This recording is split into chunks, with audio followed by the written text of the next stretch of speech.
We've done lots of things, and we know nothing else will go wrong because I got here with 2 right shoes. And luckily, our friend had a pair of shoes that she could loan me for tonight. So we figure everything that's going to go wrong is done now. So we will go on. What we're going to do now is we've asked a few people to share a few things about Nathan and Janessa, just different thoughts. I'm going to start, and then we will go to Mitch and Mike, who are not twins, but roommates. And then we will have Kara, who is the maid of honor, and then Dan, the best man. That rhymes. And then we'll go to Janessa's parents, Brad and Rebecca, and then my husband Hal, and then we'll turn some time over to Nathan and Janessa. I have actually been waiting for a long time to tell this story. In fact, I have told it to several people in the last few years. And I have said, someday I will tell this story at Nathan's and Janessa's wedding. And I know along the way people have questioned that and have said I was wrong, but here I am and I'm telling you my story. In December of 2009, Nathan came home for Christmas break from BYU. Knowing that he had really liked Janessa, but also that he had just broken up with her, I said to him, "Well, Nathan, what happened? Why did you break up with her?"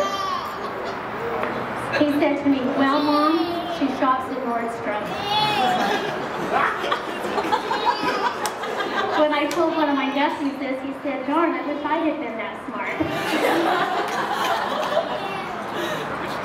So Nathan's comment surprised me, but not a whole lot, because dressing has never been anything he was too concerned about. But I was a little curious. I was a little curious as to why that was such a big red flag for him. And I said, "So Nathan, does she go to Nordstrom like every weekend and buy a few outfits and she can't afford it?" He said, "No, once in a while she'll go there and buy a top or something." And I looked at him and I said, "Nathan, once in a while I go to Nordstrom and I buy a top or something." And he said, "Mom, there are other things too." He said, "Never mind, I don't want to talk about it." And he got really defensive, and that was the end of the conversation. So over the next few months, I thought about this conversation a whole lot, and eventually I realized that what was happening was that Nathan was really afraid of this relationship that was going on. It was stronger and better than what he knew it to do it, and he had to find a reason to get out, and Nordstrom was the scapegoat. I am glad that Janessa is savvy enough to shop at the night store once in a while, but wise enough to know when enough is enough. I am really glad to be able to turn the job of dressing Nathan over to Janessa. I tried to give it to Chad and Sarah for a while, but they didn't keep that job long enough. Needless to say, I am happy for this marriage to finally take place. We love Janessa, and we're excited to have her in our family.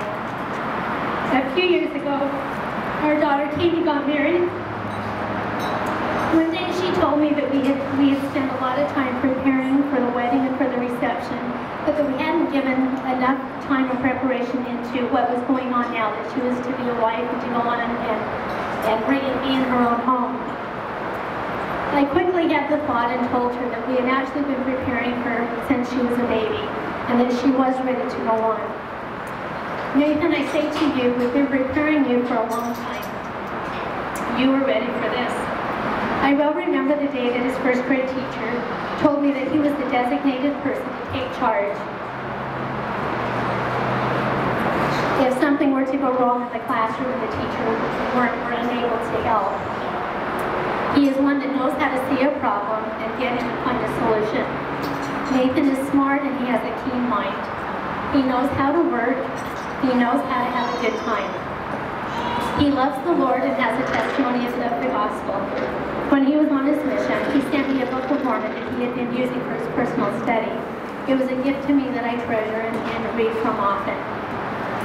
Janessa, we know that Nathan is getting a jam in marrying you.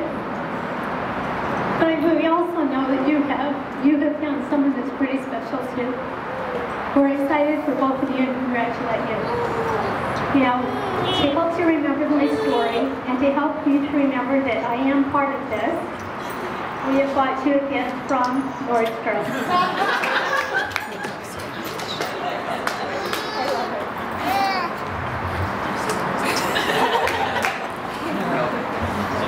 It would be appropriate to open it.